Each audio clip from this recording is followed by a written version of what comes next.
experiences. And I know you got involved in Shakespeare in high school, and that kind of sparked your interest. And I'd love to sort of hear about your genesis in theater to where you are now and what you're up to now. Yeah, so my genesis in theater was actually involved me being a part of a couple of church plays, Okay. and uh, and that was the genesis of my introduction into theater, into art. I had done several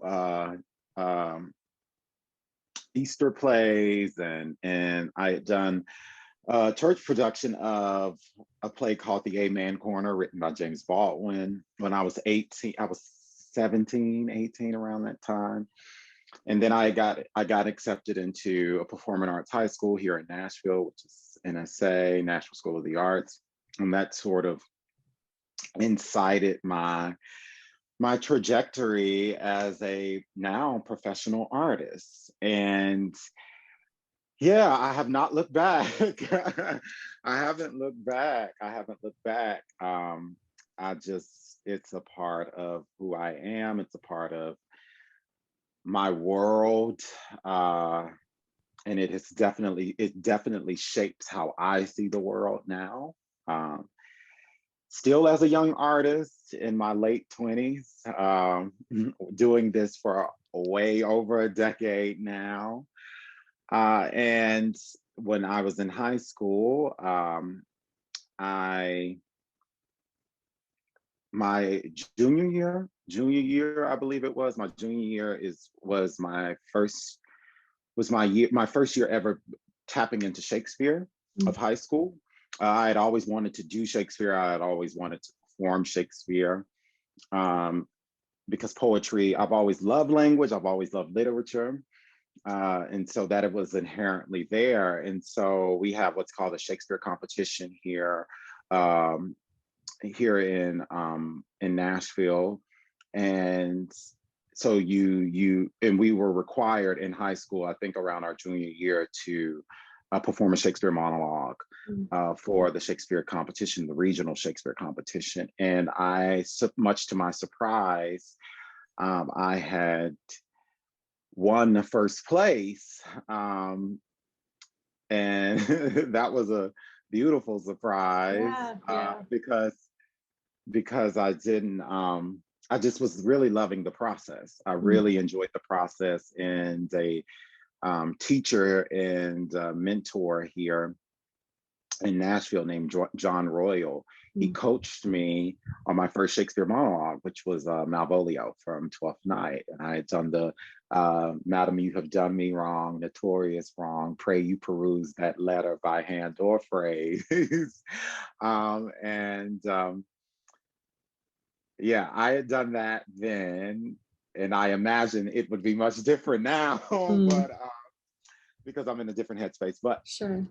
And have and just have different space creatively. But anyway, yeah. So I won first place regionally and had won second place going on to the second round. Yeah. So I didn't make it to I didn't go to nationals, but that was okay because I was just at the time, of course, inherently disappointed. But looking back, I'm like, it was just amazing to just really see a young Tristan, just a perspective, retrospect, to look back in retrospect and see a young Tristan who had such a promising journey ahead of him. And so, and then the second year we had again, my senior year of high school, we had to do the Shakespeare competition again. And I earned third place, I believe.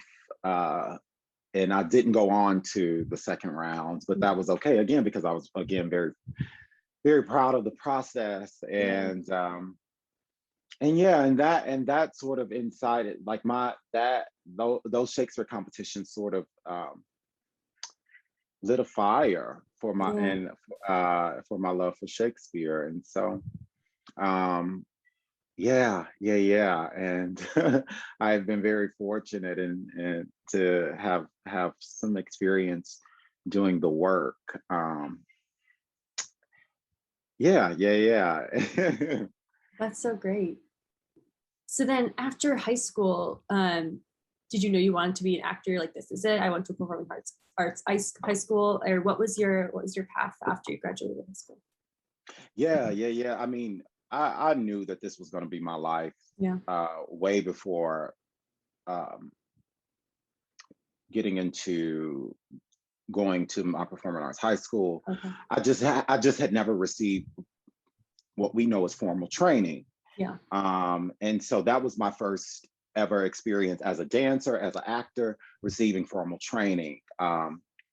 Because like many many black many I will say many families who working class families, you Mhm. know, sometimes, you know, art fine art is not always accessible monetarily, Absolutely. and that can prevent young artists who have great passion, great talent, that can prevent them from imagining a life for themselves in art as and having a career as an artist.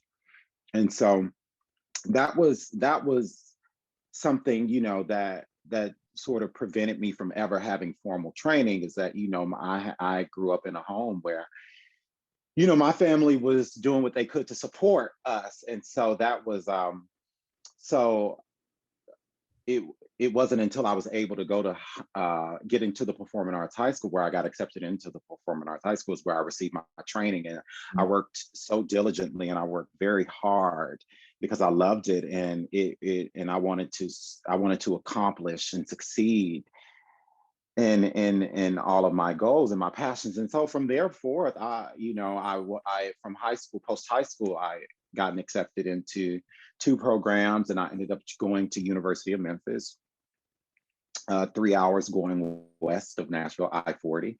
And and so I got a full scholarship ride there, theater scholarship there, in their BFA program. Um, and I graduated from there in 2016. And my time in college was incredible. I really was, it was then that I really was like really understanding in developing my voice as an artist. I began to understand the concept of what that meant, Mhm. to really um, walk in that. And college is when I understood that. Undergrad is when I understood that. And then from undergrad, I had known that I wanted to go on to get my MFA. I knew I always wanted a master's, because again, like I said, I've always loved the process of learning. Yeah. And I imagined academia to be that space for me to be in process. And so I had gone on to I got accepted into UNC Chapel Hill's professional actor training program, their MFA program, and they're also attached to a repertory company, Playmakers Yeah. Repertory Company. And so I was I finished graduate school 2019, and uh, yeah, I was able to be in rep because that had been a dream of mine as well. You know, I'd Yeah. always imagined myself to I wanted to be in a repertory company, professional repertory company. So graduate school presented the opportunity for me to do that, and to it was a lot of work. Yeah. It I was can only imagine. it was a lot of hard work. However, I did reap a lot of rewards from that. And so yeah, so my life has been that. And from there, graduating 2019, you know, I've been out here doing the freelance artist thing. I moved to New York in 2019. I moved away uh, because we are living in apocalyptic times. And yeah, I've been able to, you know, I've been able to work as not only as an actor but also as a dance artist, choreographer. And Okay. so yeah. And as we slowly start to um shift in this era from what from from this pandemic, No. which was unforeseen. We I've been slowly and surely sort of stepping my foot back into the theater this year, and it's been good. And I'm finally now at the place right now where I'm settling. I'm still home in Nashville, but this first quarter of the year, this first and second quarter of 21, I've been traveling a lot in and out of the city. So right now I'm planted Yeah. just for a little bit until it's time for me to go again. So yeah, that was pretty long-winded, but No, no, honestly, all of this is so helpful and great. And it's great. It's just so fascinating. I love hearing what people's, backgrounds are.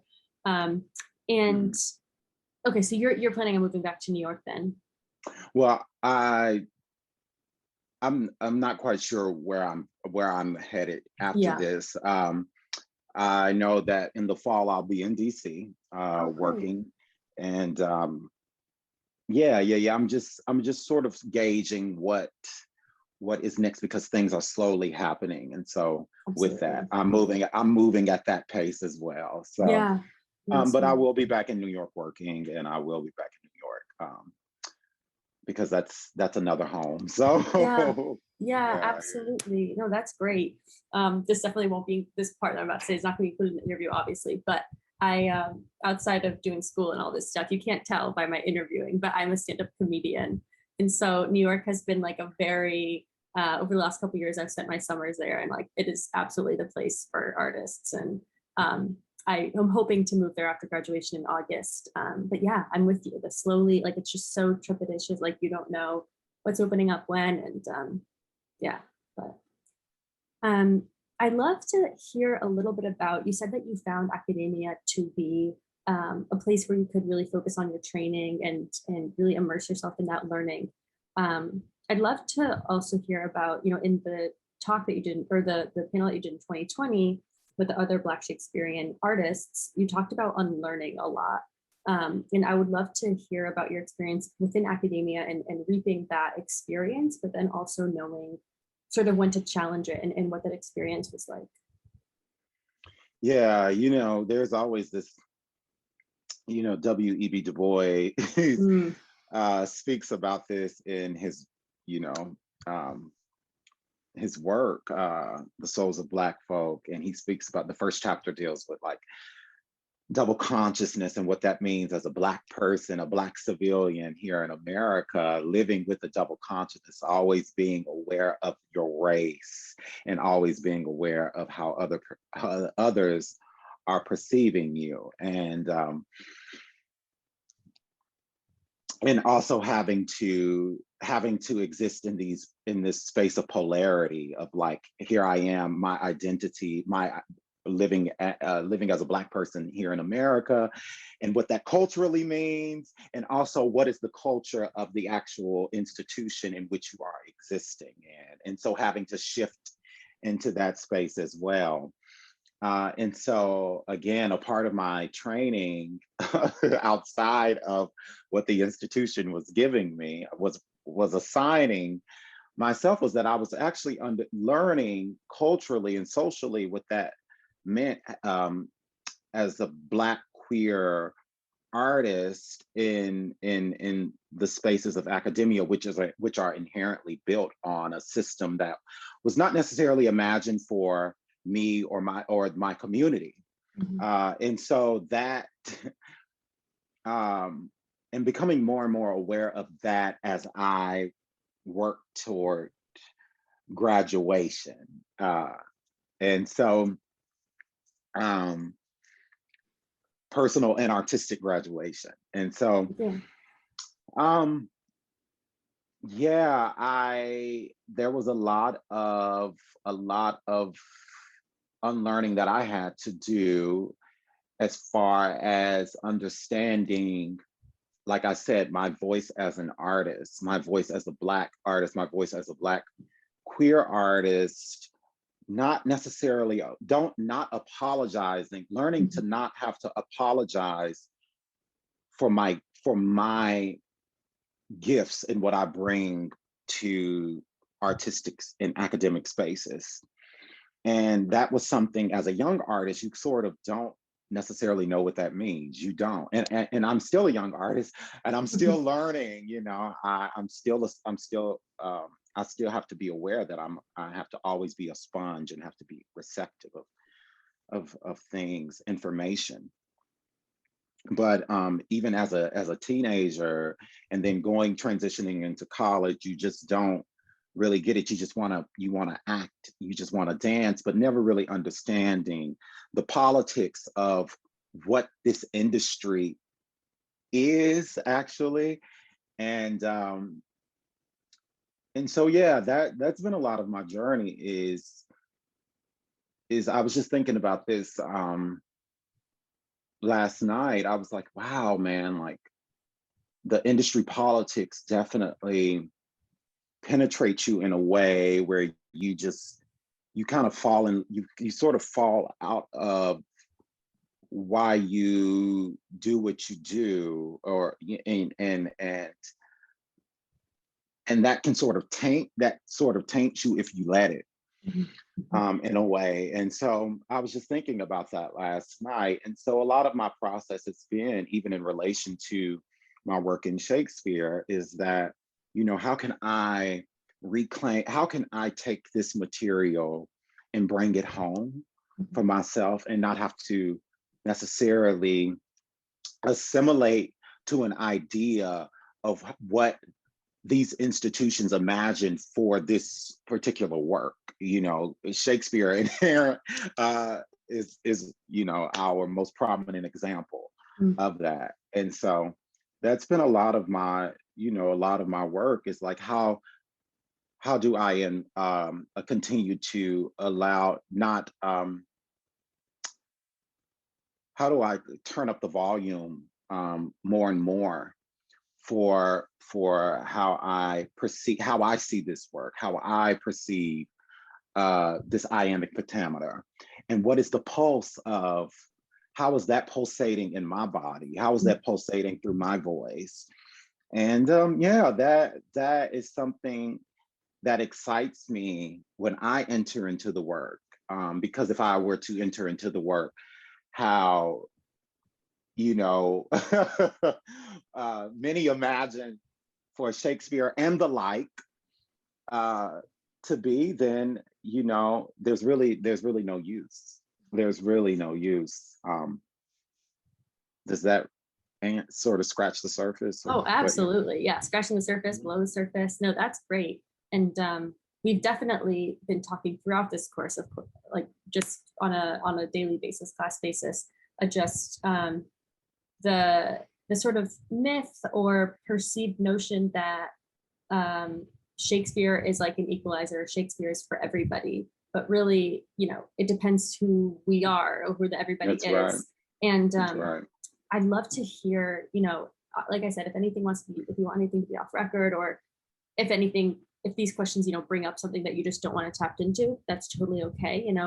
I would be curious to know if at points, you've received resistance from directors or casting people who want to maybe pigeonhole you into certain roles in Shakespeare that might be cast as a Black character, but you're just as capable of playing Hamlet as you are any other, as Aaron. So I'd love to hear about any experiences you've had of sort of, I suppose, obstacles set by other people, and if you've had those, and how you've navigated that. Yeah, right off the dome, I don't necessarily, in relation to Shakespeare,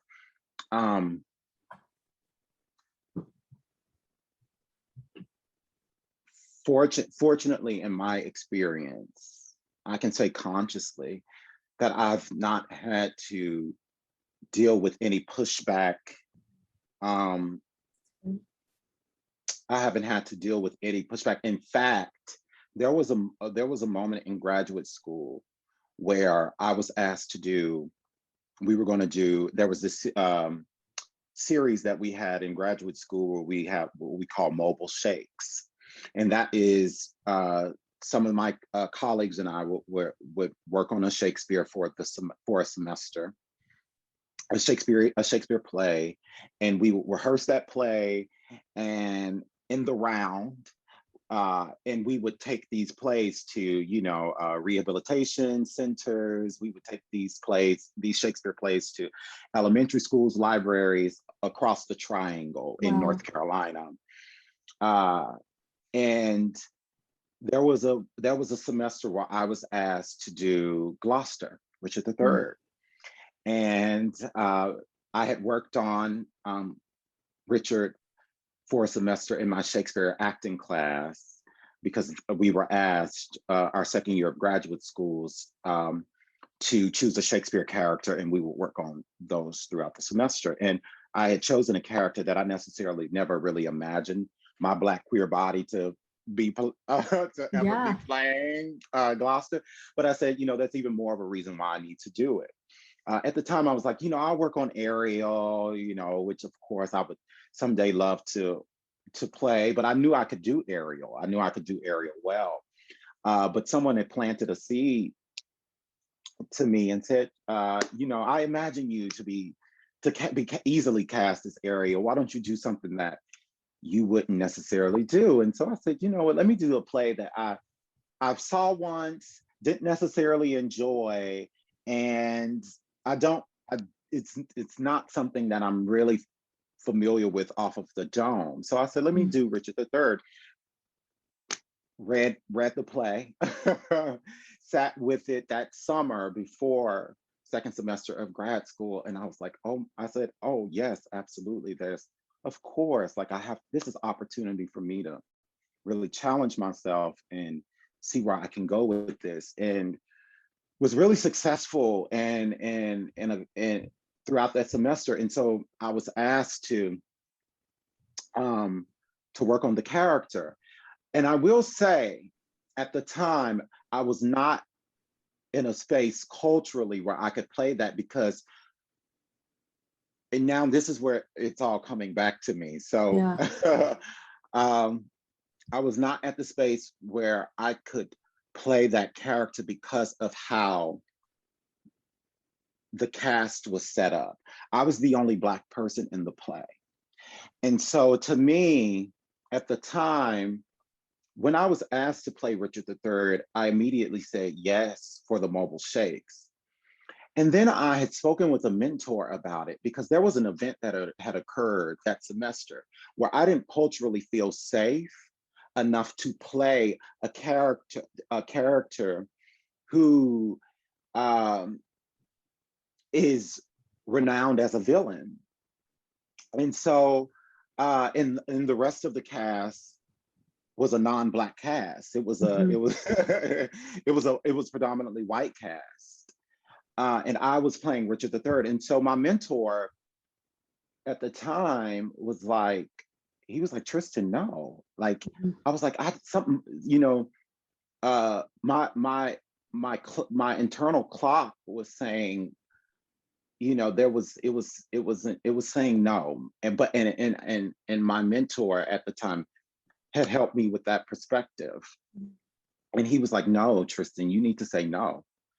And so I had met with um, our artistic director and the whole team, a creative team, administrative team. And I said, I told them how I felt at that time. They were receptive of it, and they changed the play. And then I ended up playing Puck.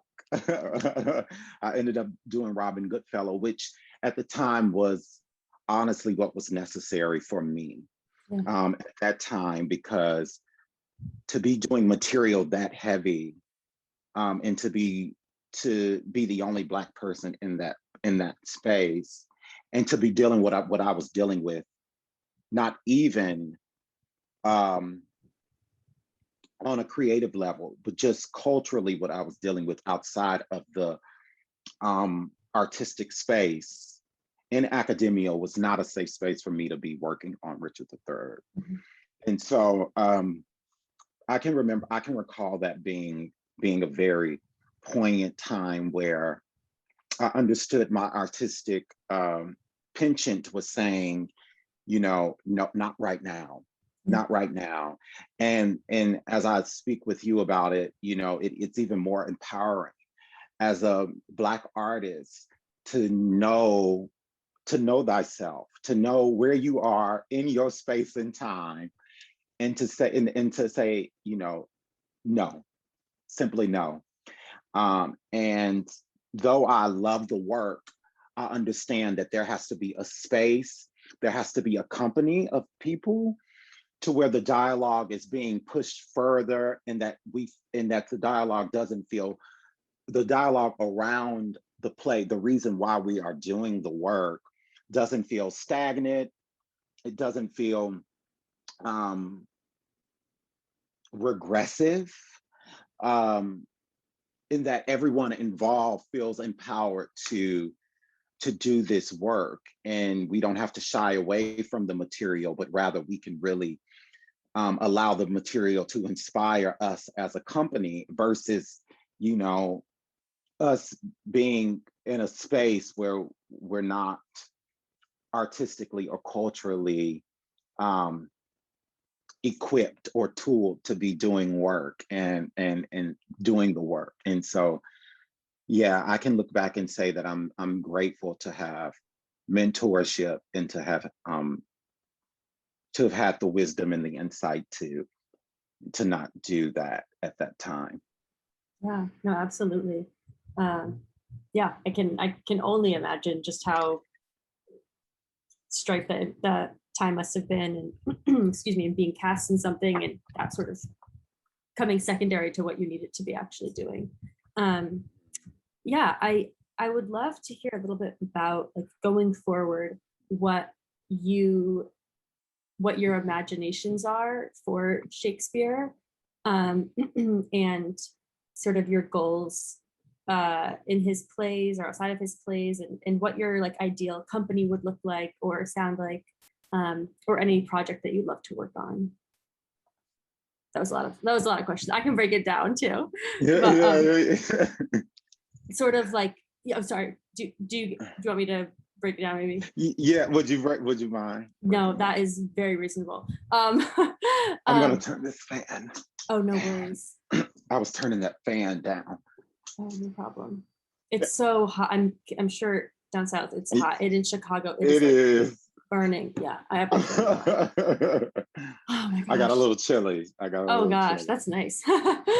um, so yeah, I would guess, like, going forward, what would your ideal project look like? Your ideal retelling of Shakespeare look like? That's very difficult because I often, like, I find myself, my the more seasoned I become, Yeah. I find myself in this sort of duality of when it comes to Shakespeare. Like, I love Shakespeare. Every time I sit with Shakespeare, I'm just always just physically and emotionally moved Mhm. by how that language just carries you into a universe that feels large. It feels uh, large and yet tangible. Mhm. And also, I think too, in 2021 and going forward, we're living in a world where there are young uh, and and young and seasoned, young and established writers um, who are doing revolutionary work, and so I want to uphold and uplift that, and though, Shakespeare isn't going anywhere. Shakespeare has been here, but I just want to be aware all the time to uplift the voices of generations of writers who have not been produced in the ways that Shakespeare has been produced. Yes.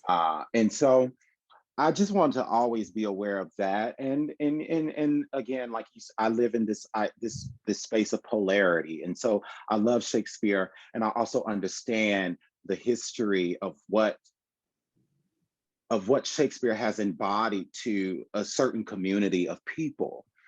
And so I just want to be aware of that all the time. And so my personal relationship to Shakespeare is that, I'll always love the text, but I also want to be aware as I have a mission, my own personal mission statement as an artist, to always uplift and uphold and illuminate the voices of people who I come from, people who speak like me, people who look like me, people who share similar experiences to me. And though that can exist in the world of Shakespeare, because Shakespeare was writing that about a vast, Shakespeare was writing vastly about a vast human experience. I think that there is opportunity for us as a culture to really examine the works of Shakespeare and to also really support the newer works that are happening out here, newer young writers who are being revolutionary in their writing and writing creatively and uniquely and writing about their experiences, which will, birth so much,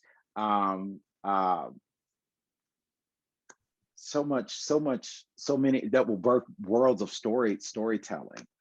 And so, yeah, that's sort of my dream, is for us as a culture to acknowledge that, I think that there is some power and use in, tapping into what Shakespeare had written and left behind, and also understanding that Shakespeare is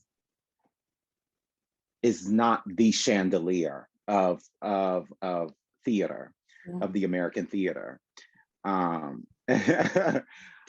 So yeah, I think that I live in that space of polarity when it comes to Shakespeare, and yet I would love to do it. And I think that there's a beautiful essay by James Baldwin that really that really encompasses how I feel about Shakespeare. And it is titled Why I Stopped Hating Shakespeare. And in that, Jimmy, I like that. Yeah, we read that for a different class actually this year, but I'm familiar, but I'd love to hear your thoughts. Yeah. That really helped me, because Jimmy is he's like my artistic compass. Like Jimmy is my that's my Baba, that's my Jimmy. He's like my guiding spirit when it comes to art, when it comes to creativity, when it comes to speaking to the times, and so and how he does that through his art. And in short, throughout that essay, he says that there was never really, he said, I didn't inherently off of the dome. And I'm sort of trivializing what he actually says in the essay, but he says that there was nothing off of the dome that where I could easily touch Shakespeare. There was nothing, he was like, there was nothing that I had in relation to the Prince of Denmark, like, right. What does the Prince of Denmark have to do with a young, poor, Black, queer boy living in Harlem, New York? What relationship do I have to that? And he says, and then as I continue to sit with to be or not to be, he was like, that brother, he refers to Hamlet, he says, that brother was asking the same thing that I'm asking, to be or not to be. And so that to me was a sort of light bulb for me of saying, oh my goodness, wow, that the work can be a little bit deeper than that, because even with all of our cultural differences in the world, and our economic differences in the world, there is often that question of to be or not to be. And so that shifted my perspective in relation to Shakespeare. And of course, and I, again, like I said, I trivialized exactly what was said in that essay.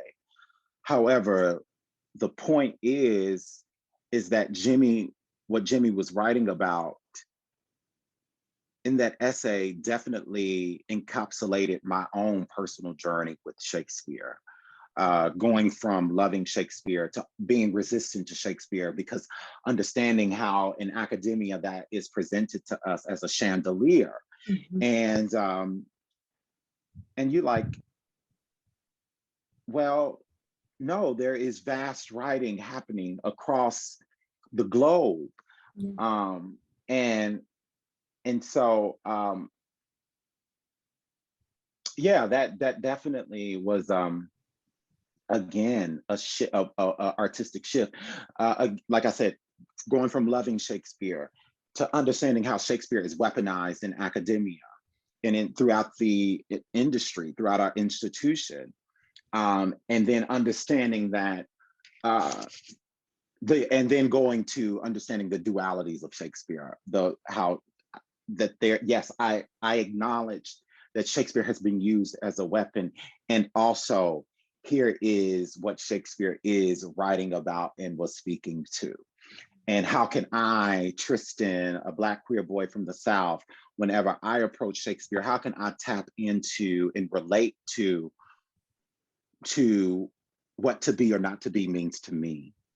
And so, I hope that sort of answers your question. Absolutely. Yeah, no, absolutely. That was brilliant. Thank you so much. Or expands it rather. No, absolutely. Thank you. Thank you. I think it's all great. Just considering time, like I said, unfortunately I have class. Everything is just so back to back. This was an amazing interview, and thank you so much again for your time.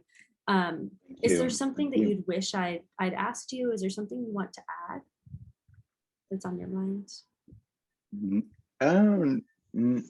Not off the dome. No, I think you've asked all the necessary things, and we've touched on some necessary discussions. I think I've stated everything, and all my Shakespeare dream roles, perhaps. Which I am going to play Ariel, and hopefully someday I'll get to do Gloucester, and maybe get to do Hamlet. All the things I never really imagined for myself in the past, but it is definitely mind over matter, which is something I think that to end this discussion is I do want to add this. Yeah. I've been sitting with this text by a dance scholar named Brenda Dixon Gottschalk. She used to be on faculty at Temple University, and she's written she's written and published several books on dance and the diaspora. And this book is titled "The Black Dance and Body: From Coon to Cool." And in the text, she mentions there's a section of the book that's titled "Who's There," and she really points to something that is so powerful. And she speaks about of course, throughout the book, she's talking about the hegemonic nature of the dance industry and the body politics that come with the dance industry and the race politics that has come with the dance industry. And there's a section there where she speaks about Shakespeare, and she talks about like what it meant to be cast in all these roles in the world of ballet, the Romeo and Juliets of the world, and the Midsummers, and Black dancers not being cast particularly in the lead roles for these ballets. And so she spoke about in 2000 in the early 2000s, when Adrian Lester, Black British actor, was cast as Hamlet in 2000. And, you know, she, again, similarly to what Jimmy was speaking to in his essay, Why I Stopped Hating Shakespeare, in this chapter of Who's There, when she speaks about race and race being an identity marker, and not necessarily, it doesn't necessarily determine the talent or what the person can bring to the role. And as we shift culturally and artistically, you know, we begin to understand the value of how oftentimes casting a Black actor and or a person of color into a particular role, how that can add value to something versus it being a regression, which ultimately what it boils down to is capitalism, right? Economically, we don't want to, from a producer's hat, you know, they don't want to take risk chances because the system is built on whiteness and how whiteness is currency. And so Brenda Dixon Gottschalk says, you know, what does it mean for Adrian Lester, a Black actor, to be cast in the role of Hamlet?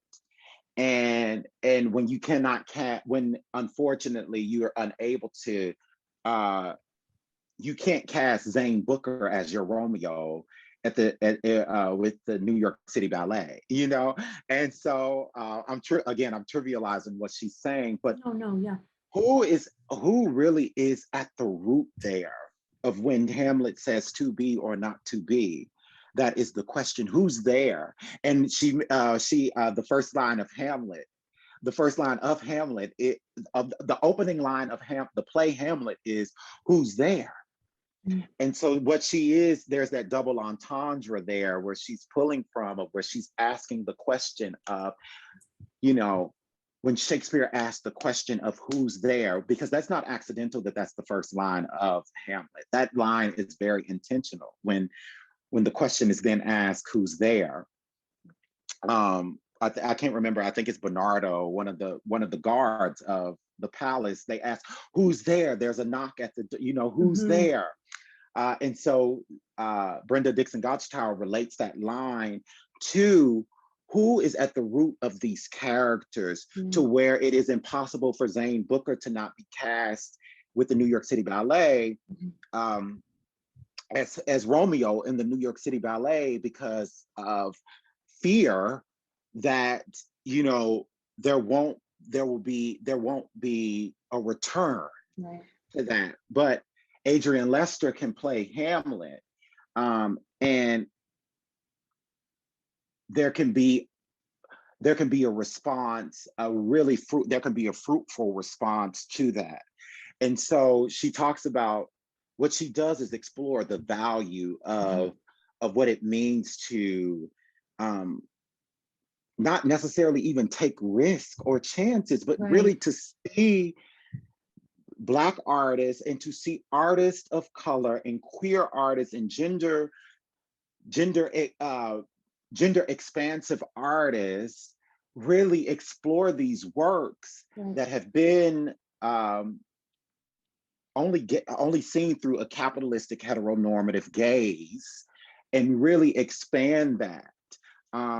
And so I think that that was something that's very powerful to me, and that will always resonate with me, and I'll always reference that work, because I think that is something to really, really tap into when we decide as Black artists and artists of color to do this work that has been for centuries, again, hegemonic. And so I would love to continue to explore that whenever I'm cast in the work. I always want it to be intentional, like my experience, what I spoke to you about Richard III, and it always has to be the culture of, even outside of just the performance itself, the culture outside of that has to have power and reasoning behind it. And Mm. so I think that is something that we as a artistic culture, and as a culture, globally and domestically, Mhm. we should continue to have that conversation, and to expand the conversation some more around that. Yeah, absolutely. I think that's such a great and beautiful place to end on. Thank you so, so much for your time. No, no, no. You have a great day. Okay. Thank you.